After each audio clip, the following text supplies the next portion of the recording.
Hello and welcome to week 5 of Introduction to Early Childhood Education. So we are already a quarter of the way through the course, and hopefully you already feel like you've taken some great information that you're going to be able to apply either now or in the future. So first I wanted to tell you how impressed I was by your inclusion projects. It was obvious that you spent the time going through the videos, going through the article that was included in your packet, and really understood the importance of inclusion and how beneficial it is to everyone that's involved. I know several people made mention that they were surprised to hear that children with disabilities who are included in general education classrooms are just as successful as well as students without disabilities really learn some valuable life skills such as empathy and compassion when they're working with children with disabilities. So I appreciate your honesty when you were sharing your personal experiences, and hopefully you took away from that project the importance of providing the best and most inclusive education that you can for all children that you're working with. So I have also enjoyed reading your favorite teachers post. Some of them made me laugh out loud. Some of them made me cry as I read through how important these teachers were to you.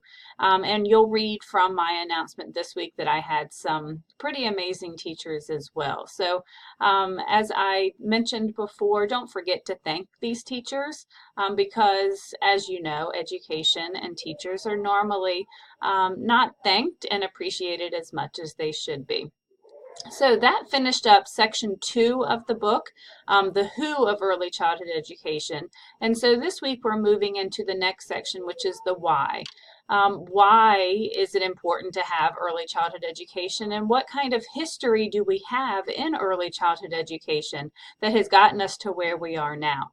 So this week you're going to be reading chapter 5, and I will give you advance warning that it's a little bit drier than some of the other chapters simply because this is what I call the theory chapter.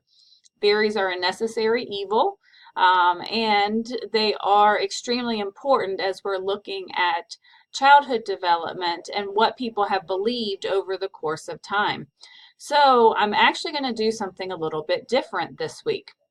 So when you go into this week's folder, you are going to see, same thing, we're going to have the PowerPoint is here for you, but I'm actually going to have you watch a couple of videos this week that go through the theorists that are covered in our textbook. I think that sometimes seeing it and hearing it at the same time may be a little bit more beneficial because so many of these theories you're going to hear over and over again. Some of them you've probably already heard of, such as Piaget and Vygotsky and Erickson and Bandura. But this is going to, for some of you, this may be the first introduction to them, and I want it to be something that sticks with you. So what you're going to do is after you've read the chapter and you have also reviewed the PowerPoint, you're going to find in this folder that says Developmental Theories Videos, you're going to find 3 videos. So this first one covers the earliest theorists, Locke, Rousseau, Pestalozzi, and Froebel. This video is going to cover the ones that are more current, the ones that we've probably heard of.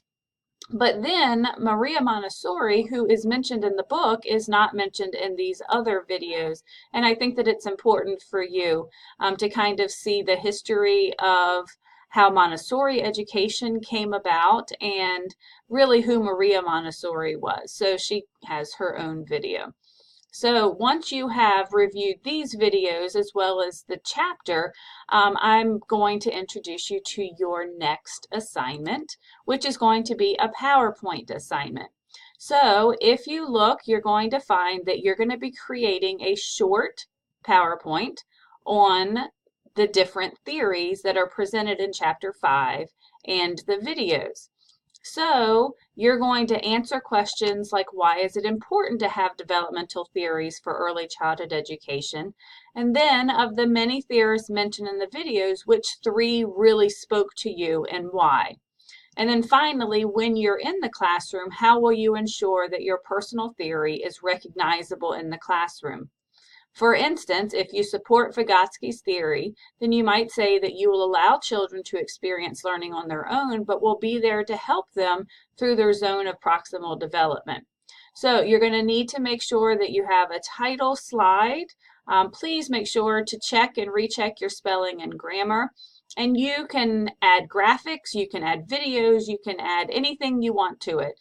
You have complete creative license. Now, I did create a template for you because I know sometimes if students aren't familiar with PowerPoint, they're not quite certain where to start.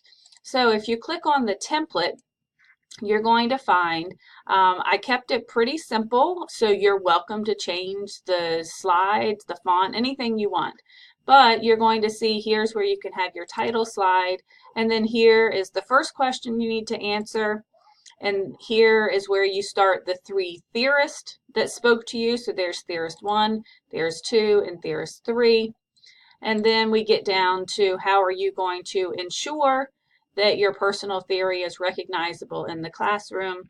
And then finally, a nice concluding slide. So you can see that this alone is only 7 slides, and 6 of them are content slides. The first one obviously is just your title slide. So it's not something that is meant to be very, very time consuming, but I do want you to take some time really focusing on the importance of the theories, as well as starting to form your own personal philosophy based on what other people have thought of in the past. So this is going to be due at the end of week 6. So you have this week and all of next week to get it done. But as always, you are welcome to turn things in early, as many of you are doing, and I can't tell you how much I appreciate that.